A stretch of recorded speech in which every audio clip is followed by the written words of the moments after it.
Brazil দলের progress আমরা দেখেছি যে day by day, match by match তারা প্রোগ্রেস করেছে। পর্তুগালের ক্ষেত্রে সেটা মোটামুটি চোখে পড়েছে, স্পেনের ক্ষেত্রে সেটা গ্রসলি চোখে পড়েছে।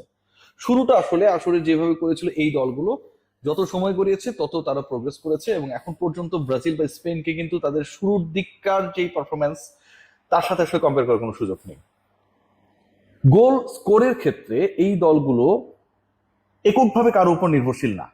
ইভেন ফ্রান্সের দিকে যদি তাকানো যায়, যে কিলিয়ান এমবাপ্পে 6 গোল করেছেন, কিলিং ফুটবল খেলছেন, তাকে কেউ আটকাতে পারবে না। লিওনেল মেসির ওয়ার্ল্ড কাপ রেকর্ড গুলো একটা সময় তার হয়ে যাবে, বাট একই সাথে কিন্তু উসমান ডেম্বেলে তিনিও প্রপারলি তার রোলটা প্লে করছেন।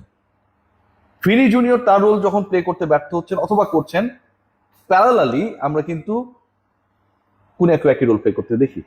But what about Argentina? Alvarez এবং লটারো মার্টিনেজের রোলটা কি?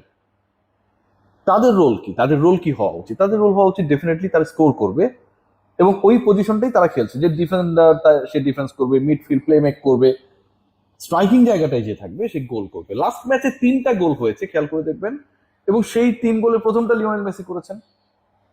সান্ডো মার্টিনেজ দারুণ একটা পাস করেছিলেন, শেষ পর্যন্ত সেটাকে প্রপারলি এক্সিকিউট করেছিলেন লিওনেল মেসি। লিসান্দ্রো সেকেন্ড গোলটা করেছিলেন, থার্ড গোল রোমেরো করেছিলেন, বাট বলা হচ্ছে ওন গোল। সো এই যে 3টা গোল হলো, 3 গোলের কোথাও কিন্তু আমরা দেখছি না যে ওই স্কোরিং এর ক্ষেত্রে হুলিয়ান আলভারেজ অথবা লটারো মার্টিনেজের কোনো রোল রয়েছে, বরং এই দলের এই দুজনকে সামটাইমস মনে করা হচ্ছে তারা বোঝা। সো এই আর্জেন্টিনা আসলে কত দূর যাবে? এই আর্জেন্টিনাকে এরকম একটা সিচুয়েশন থেকে কতবার আসলে লিসান্ড্রো মার্টিনেজরা রক্ষা করবে, কিংবা রোমেরোরা এসে গোল করে দেবে? লিওনেল মেসি সবসময় একলা গোল করবে, প্রত্যেক ম্যাচে গোল করবে।